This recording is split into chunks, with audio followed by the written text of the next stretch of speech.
Assalamualaikum warahmatullahi wabarakatuh. Perkenalkan, nama saya Arifani dengan NIM 2101072050 berasal dari kelas 2A D3 Akuntansi. Baiklah, pada video kali ini saya akan membahas mengenai laporan keuangan bank, yang mana topik-topik yang akan kita bahas yang pertama meliputi definisi dari laporan keuangan bank, yang kedua jenis-jenis laporan keuangan bank, yang ketiga komponen, yang keempat ada akun-akun yang terlibat dalam laporan keuangan bank. Nah, baiklah, laporan keuangan adalah salah satu bagian dari proses pelaporan keuangan suatu instansi. Di bank, laporan keuangan harus dibuat dengan memenuhi syarat mutu dan kualitatif berdasarkan akuntansi perbankan, sehingga laporan keuangan bank tersebut bisa dijadikan pertanggungjawaban atas apapun yang telah dicapai dalam periode tertentu. Nah, jadi definisi dari laporan keuangan bank merupakan suatu laporan keuangan yang disusun sebagai bentuk pertanggungjawaban dari manajemen bank terhadap seluruh pihak yang berkepentingan dengan kinerja keuangan bank.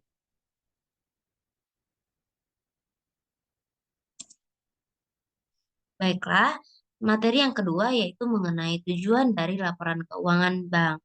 Adapun tujuan dari laporan keuangan bank adalah untuk menunjukkan pencapaian manajemen atas penggunaan sumber daya keuangan dalam mencapai dan memelihara stabilitas nilai rupiah yang meliputi informasi tentang dampak keuangan dari kebijakan bank terhadap posisi keuangan dan surplus defisit. Selanjutnya yaitu mengenai jenis-jenis laporan keuangan bank. Ada tiga jenis laporan keuangan bank. Yang pertama, laporan keuangan bulanan, yaitu laporan keuangan yang disiapkan setiap akhir bulan selama 1 tahun. Dan laporan ini merupakan gugusan antara kantor pusat bank dengan seluruh cabang atau perwakilan bank. Jenis laporan keuangan yang kedua yaitu laporan keuangan triwulanan, yaitu laporan keuangan yang disiapkan setiap 3 bulan. Nah, laporan ini harus disajikan sesuai dengan peraturan dari Otoritas Jasa Keuangan atau OJK yang mempublikasikan hasil usaha, kinerja, dan posisi keuangan bank berdasarkan Pernyataan Standar Akuntansi Keuangan atau PSAK, kemudian Pedoman Akuntansi Perbankan Indonesia, dan peraturan yang ditetapkan oleh Bank Indonesia. Jenis laporan keuangan yang ketiga atau yang terakhir yaitu laporan keuangan tahunan, yaitu laporan keuangan yang dirilis setiap tahun yang berfungsi untuk menginformasikan kondisi keuangan bank secara menyeluruh. Sehingga dengan laporan ini baik nasabah maupun publik bisa mendapatkan gambaran mengenai kinerja dan kerja dari performa bank di tahun tersebut. Selain itu, laporan keuangan tahunan akan menumbuhkan transparansi dan juga akan disampaikan kepada Bank Indonesia dan pemegang saham, serta lembaga lain yang terlibat dalam perkembangan usaha bank.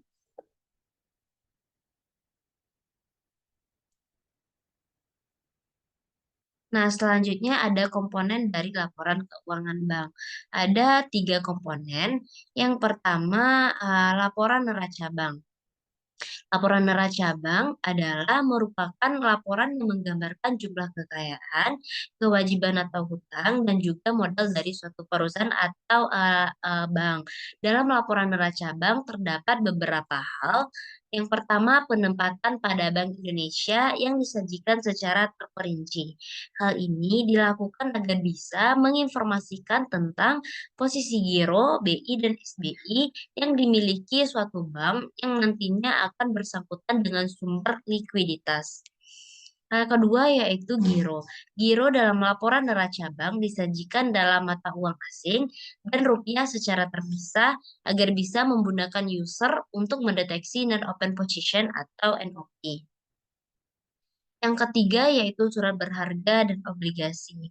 Disajikan menurut durasi waktu kepemilikannya, supaya bisa mendeteksi jumlah yang difokuskan untuk mencari pendapatan dan jumlah yang bisa menjadi sumber likuiditas melalui perdagangan obligasi. Selain itu, surat berharga disajikan terpisah menurut valuta asing dan rupiah sehingga bisa mudah mendeteksi NOP-nya. Yang keempat ada kredit. Kredit merupakan aktiva yang paling sensitif. Kredit disajikan secara terpisah menurut keterkaitan dan ketidakketerkaitan kredit dengan bank. Dengan tujuan untuk pengawasan kinerja bank dengan pemisahan tersebut. Bank harus lebih transparan sehingga nantinya bisa membuktikan jika ada kemungkinan pelanggaran BMPK. Yang kelima yaitu pos deposito. Ini disajikan dengan memisahkan antara deposito pihak terkait dengan bank dan pihak lainnya dengan tujuan untuk mendeteksi terjadinya penghimpunan dana yang berasal dari kelompok perusahaan sendiri. Deposito yang besar menunjukkan tingginya kepercayaan masyarakat. Deposito yang besar menunjukkan tingginya kepercayaan masyarakat, namun jika berasal dari kelompok perusahaan itu sendiri, maka bisa berbahaya jika suatu saat dana tersebut ditarik. Yang keenam, komponen dari laporan neraca bank yaitu penyisihan penghapusan aktiva. Yang ini disajikan secara terpisah menurut jenis aktiva produktifnya, dengan tujuan agar bisa mendeteksi kualitas dari aktiva produktif masing-masing jenis. Aktiva produktif besarnya penyisian aktiva produktif akan mencerminkan kualitas aktiva produktif tersebut. Nah, komponen yang kedua yaitu komponen laba rugi bank. Komponen laporan laba rugi ialah laporan yang menggambarkan jumlah pendapatan suatu perusahaan pada periode tertentu. Dalam laporan laba rugi bank biasanya disajikan dalam bentuk multi-step atau berjenjang. Pendapatan bunga bersih akan diketahui setelah menghitung pendapatan bunga dan biaya bunga. Dan jumlah pendapatan bunga bersih akan mengindikasikan tentang tingkat penyebaran yang terjadi di bank. Yang ketiga yaitu format laporan komitmen kontingensi. Laporan komitmen kontingensi dikenal juga dengan rekening administratif yang disajikan terpisah antara komitmen dan kontingensi. Untuk mempermudah deteksi transaksi off balance dan posisinya, komitmen dan kontingensi dirinci menurut tagihan dan kewajiban secara urut serta memperhatikan kemungkinan pengaruhnya terhadap neraca atau laba rugi bank. Dengan adanya laporan komitmen kontingensi ini, maka masyarakat bisa mengetahui para pengurus bank dan sejauh mana integritas pengurus dan pemilik bank tersebut. Nah, ini merupakan laporan neraca PT Bank Mandiri. Kemudian juga ada contoh dari laporan laba rugi dari Bank Syariah.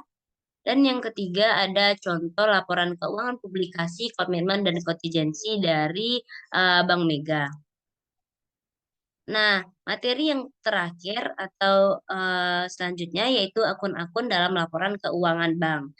Nah, ada beberapa akun yang terlibat. Yang pertama ada aktiva, kemudian aktiva lancar, kemudian piutang, kemudian kas, ada deposito, ada rekening tabungan, ada rekening giro, kemudian ada beban bunga dan lain-lainnya.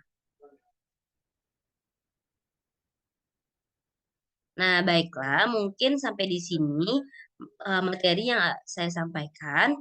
Sedikit kesimpulannya mengenai materi hari ini, yaitu laporan keuangan merupakan suatu hal yang penting dan bisa digunakan sebagai pertanggungjawaban atas segala kegiatan yang dilakukan dalam suatu periode tertentu. Tidak hanya perusahaan dagang, Namun, laporan keuangan juga diperlukan untuk perusahaan yang bergerak di bidang jasa seperti bank. Seperti halnya sebagai pemimpin perusahaan atau bank, pastinya butuh untuk mengawasi karyawannya agar nantinya tidak menjadi kemerosotan kinerja.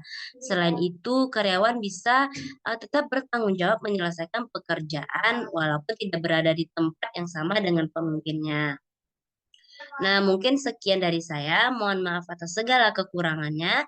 Assalamualaikum warahmatullahi wabarakatuh. See you next video.